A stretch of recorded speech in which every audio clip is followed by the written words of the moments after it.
Hai semua, di video kali ini saya akan membahas pengumuman daripada GDXG, Gold Miner Junior di Juni 2026. Nah, pengumumannya sudah keluar. Apakah Indonesia ini dapat jackpot apa tidak? Bukan bingo lagi, jackpot gitu ya. Jadi pengumumannya tanggal 12 Juni.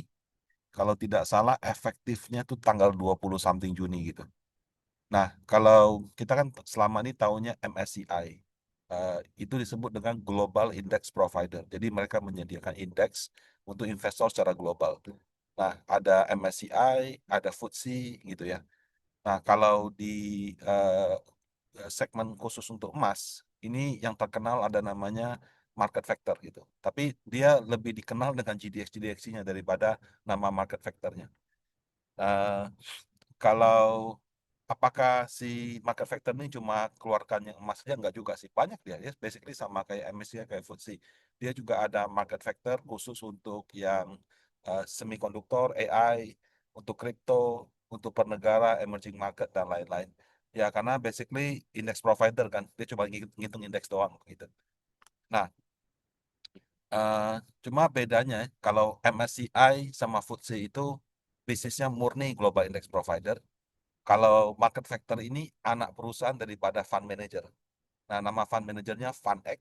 FundX ini eh, apa? Jadi dia dirikan perusahaan index provider, dia juga jadi kliennya.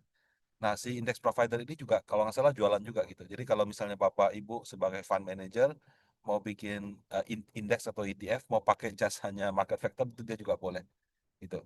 Nah, jadi sebagai gambaran ya, FundX ini punya dua fund tentang emas. Yang pertama namanya GDX, FundX Gold Miner ETF. Di tanggal 11 Juni, AUM-nya itu 24,38 billion dengan kurs 17.850 itu sekitar 435 T. Wow, luar biasa ya. Ini satu industri reksadana Indonesia digabung itu 500 something. Jadi ini kayak sudah eh, 80% di satu fund doang gitu. Nah, dari 435 triliun ini cuma ada dua saham Indonesia, yaitu Aman sama BRMS. Jadi total bobotnya sekitar 0,85%. Itu kalau dirupiahkan ya Aman itu dia ada 2 T, BRMS itu ada 1,57 T. Jadi ini besar Bapak Ibu. Kalau kayak MSCI eh, setengah persen dibagi ke 11 saham. Ini 0,8 dibagi ke dua saham. Eh, Nah, kemudian satu lagi Gold Miner Junior ya, GDXG, FundX Junior Gold Miner, itu AUM-nya 7,61 miliar atau 135 T. Kalau compare ke yang seniornya itu kira-kira 1 banding 3,5 lah. Nah, ini jauh lebih bagus. Kenapa? Karena kalau kayak MSCI standar yang isinya medium sama large cap, kita compare sama MSCI small, waduh itu AUM-nya bisa 1 banding 10 atau bahkan lebih gitu. Jadi ketika ada perusahaan turun dari standar ke small, itu pasti net outflow. Kalau ini juga net outflow tapi nggak terlalu banyak karena perbandingannya itu masih kurang lebih setara gitu. Maksudnya ya sepertiga oke lah. Nah, kalau di GDXG ini ada empat, itu ada emas 1 triliun, BRMS 875, ARCI sekitar 90, PESAP sekitar 30 miliar. Ini semua posisi pertanggal 11 Juni ya. Kalau tanggal selanjutnya itu kan tergantung harga, tergantung juga size daripada AUM-nya gitu. Nah, sebagaimana kita tahu kan harga emas lagi turun. Bisa saja eh, ETF, GDX, GDX-nya juga mungkin ada tekanan redemption, mungkin juga ada memang harganya turun karena memang sekarang harga emas itu kayak emas, kayak kripto itu sejak zaman Kevin Wars ini kayaknya kehilangan story-nya. Kenapa? Karena kalau orang assume US dollar index akan menguat, mungkin karena suku bunga akan naik, eh, kan orang invest emas itu dengan basic, oh dolar akan kehilangan nilainya karena suku bunganya turun terus. Nah, begitu suku bunganya nggak turun lagi, bisa naik tapi most likely stay. Nah, itu membuat kalau saya baca di Bloomberg debasement trade ya. Jadi debasement itu artinya orang tuh berpikir dolar itu akan lost the value. Sekarang dolarnya ada value lagi. Jadi lawan transaksi kayak emasnya itu akan berkurang. Tapi it's okay ya, ini namanya story kan. Itu bisa berubah dari hitungan bulan, minggu, bahkan hitungan hari gitu. Nah, kita mungkin fokus di pengumuman GDX-nya. Pertanyaannya, apakah ada saham Indonesia yang dikeluarkan daripada GDX? Jawabannya nggak ada, Bapak Ibu. Yang 4 yang di GDXG sama 2 di GDX itu stay the same. Jadi nggak ada yang dikeluarkan daripada indeks tersebut. Nggak kayak MSCI itu yang keluarin banyak sekali. Nggak kayak si FTSE juga keluarkan Goto sama NCKL gitu. Nah, apakah ada saham baru yang masuk ke GDX dan GDXJ? Sorry to say juga nggak ada. Kenapa? Karena semua emiten yang penghasil tambang emas sama tambang perak itu basically sudah ada di dalam GDX dan GDXJ gitu. Eh, yang belum masuk, yang berpotensi masuk itu menurut saya kalau si United Tractor, dia kayak si Adaro, anak perusahaannya dia IPO kan. Nah, kalau itu tambang emasnya Adaro itu juga one of the largest di Indonesia. Jadi karena digabung sama UNTR aja, jadi dia punya kontribusi itu mungkin ketutup sama construction revenue-nya. Nah, kalau Antam bagaimana? Antam itu masalahnya menurut saya kurang jelas. Saya baca laporan keuangannya memang kontribusi dari emas itu tinggi. Cuma nggak kelihatan emas yang dari tambang emas atau emas dari pengolahan. Karena kan Antam juga bisnisnya nggak cuma tambang emas. Dia juga ada pengolahan emas. Jadi dia beli emas, kemudian dia lebur, dia jadikan emas batangan baru gitu. Nah, itu campur jadi satu. Kalau orang banyak tanya, oh Kak, kalau harta bagaimana? Itu kayaknya bukan tambang emas. Jadi namanya kan sudah gold miner. Jadi kamu kalau toko emas ya nggak masuk. Dia maunya sih tambang emas, kecuali dia ganti ya. Tapi kan namanya sudah gold miner, bukan gold store atau gold jewelry gitu. Nah, jadi ya yang paling potensial menurut saya kalau si UNTR dia IPO kan si anak perusahaannya gitu ya. Nah, mau apa enggak mesti tanya grup Astra tuh. Nah, mungkin ini yang paling penting. Bagaimana dengan bobot sahamnya? Apakah naik tetap atau turun? Jadi si GDX ini menarik ini. Jadi misalnya untuk review Juni, dia kalau nggak salah pakai cut off Mei. Artinya harga di akhir Mei itu menentukan saham masuk, saham keluar, dan sebagainya. Tapi bobotnya dia nggak pakai harga akhir Mei. Dia pakai harga kalau nggak salah tanggal berapa Juni gitu. Nah, jadi sahamnya misalnya masuk berdasarkan hitungan akhir bulan Mei. Tapi bobotnya berapa persen itu kayak pakai tanggal berapa Juni gitu. Nah, itu yang menentukan apakah bobotnya naik atau turun. Jadi dia pakai dua data point, satu untuk in dan out, satu lagi untuk apa namanya weightingnya gitu. Nah, hasil dari weightingnya saya compare nih. Jadi satu hari sebelum pengumuman sama pas pengumumannya. Jadi di GDX ya aman itu eh, yang satu hari sebelumnya itu 0,48 sama 0,37. Berdasarkan latest reviewnya 0,53, 0,39. Nah, jadi ini adalah resultnya gitu.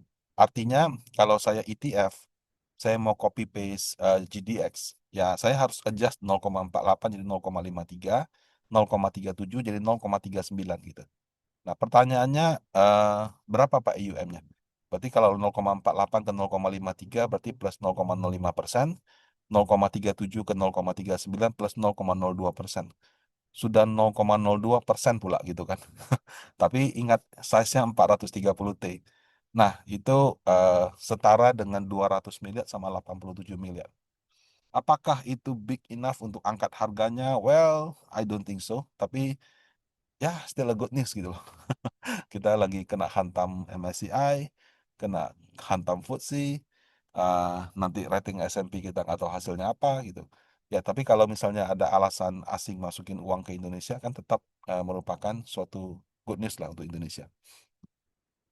Nah, kalau GDXG bagaimana? GDXG kan ada 4 saham nih, emas, BRMS, RT, PESAP. Ini adalah posisi 11 Juni. Kemudian berdasarkan review, itu emasnya jadi 0,79, BRMS-nya 0,74, Archie-nya 0,05, Pesapnya 0,03. Nah, kalau diselisihkan kayak tadi, emas turun 0,01, BRMS naik 0,07, Archie minus 0,02, Pesap plus 0,01. Nah, kalau GDXI kan 135 T, ini setara dengan minus 13 M plus 94, minus 27 plus 13,5. Ya, dijumlahkan yang plusnya masih lebih banyak. Still a good news gitu. Nah, tapi saya harus kasih catatan. PESAP itu sebetulnya tidak eligible untuk GDXG karena di dokumennya dia tulis untuk bisa masuk ke GDX dan GDXG minimum free float itu 10%. Nah, PESAP itu 7,5%. Jadi tidak eligible. Eh, Tetap dimasukin juga, saya juga bingung kenapa. Jadi dia kayak nggak kayak si BlackRock yang iShares dengan MSCI. Kalau BlackRock itu kayaknya mau copy paste persis, karena dia itu largest usernya lah untuk MSCI. Begitu MSCI kurangin, dia kurangin, MSCI tambah, dia juga tambah. Nah kalau ini kayaknya ya cincai-cincai lah, masuk aja gitu. Nah, sebetulnya si GDX itu sudah publish, oh ya ini akan di take out karena bla bla bla gitu, karena free floatnya nggak sesuai. Tetap aja tuh nggak dijual tuh. Jadi dari eh, index provider kalau saya compare ya, MSCI BlackRock sama eh, market factornya FunEgg gitu, FunEgg ini yang paling kurang teliti atau ya udah memang udah nggak apa-apa lah gitu. Karena gold miner itu di dunia juga mungkin tidak banyak gitu. Jadi dia pengen sebisa mungkin represents ya semua gold miner yang ada di dunia begitu. Nah, eh ya jadi intinya dari hasil rebalancing ada yang inflow, ada yang outflow, tapi angka inflow-nya lebih besar. Nah, sebetulnya saya kemarin salah juga sih. Saya pikir rebalancing yang ada anggota masuk anggota keluar itu setiap 3 bulan gitu. Ternyata yang setiap 3 bulan itu GDX. Kalau GDXG itu 6 bulan sekali, yaitu Maret sama September. Jadi kalau di Juni itu dia cuma rebalancing untuk waiting aja gitu. Nah, kalau misalkan rebalancing yang ada anggota masuk keluar di GDXG itu terjadi juga di bulan Juni, saya udah hitung-hitung nih, aman itu berpotensi stay di GDX dan dia entry di GDXG. Jadi sama kayak BRMS, jadi dia member di dua tempat begitu. Nah, tapi ya karena ternyata jadwalnya baru September, ya hitungannya itu nggak berlaku karena nanti hitungan yang dipakai itu cut off per bulan September lagi gitu. Ya. Jadi ya harus dihitung sekali lagi ya. Kan per tanggal 12 Juni oke gitu. Tapi kalau per tanggal 11 Juni ya sorry. Tapi kalau kita hitung berdasarkan harga nanti yang jadi acuan bulan September itu nanti lain lagi. Ya tapi nggak apa-apa. Ya still a good news gitu kan. Nah, eh, kalau tadi aman bisa yang GDX berpotensi ya double di GDXG. Ada nggak yang dari GDXG promote ke GDX? Nah, 4 saham GDXG ini BRMS sudah double member. Nah, tinggal emas, Archie, Pesap gitu. Archie, Pesap too small ya, terlalu jauh. Yang paling mendekati paling si emas gitu. Nah, saya coba hitung-hitung menggunakan ketentuan coverage berdasarkan full market cap sama free float market caps. Berdasarkan posisi per Juni sekali lagi ya. Ini harus dihitung lagi pada saat bulan September yang kondisinya sudah tentu berbeda. Emas itu kira-kira butuh 10.140 lah. Nah, kalau Bapak Ibu ada nonton saya punya podcast dengan Leon, kemarin dihitung dengan tanggal berbeda lagi 10.600. Jadi memang eh, ini tergantung dia tuh relatif soalnya. Jadi harus dibandingkan sama saham-saham yang lain pada tanggal tersebut. Nah, nah jadi secara sentimen menurut saya ini sentimen positif untuk Indonesia. Kita memang sedang butuh story yang positif karena dari makronya kayaknya susah gitu ya. Ya tapi ya mudah-mudahan pemerintahnya do something lah gitu. Karena kalau dia nggak do something, eh, kemarin-kemarin tuh US dollar itu lagi posisi sulit gitu. Sekarang US dollar lagi menguat gitu. Nah, bagaimana kamu mau jaga nilai tukar kalau misalnya secara makro kamu nggak ada story-story yang bagus? Nah, demikian pembahasan saya kali ini. Penyebutan saham yang di dalam konten ini bukan rekomendasi jual, beli, atau tahan. Hitung-hitungan ini nggak ada hubungannya dengan fundamental atau technical. Ini hitung-hitungan untuk indeks saja gitu. Nah, global index provider itu mereka tidak suka orang indeks gaming. Artinya, oh ini mau harga berapa supaya bisa masuk ini. They don't like it gitu. Kenapa? Karena mereka takut dianggap sebagai exit liquidity. Mereka kepengen kalau ada saham masuk, saham keluar itu murni karena terjadi secara natural, bukan dikondisikan. Yang orang bilang coordinated trading behavior. Nah, demikian. Semoga bermanfaat. Terima kasih.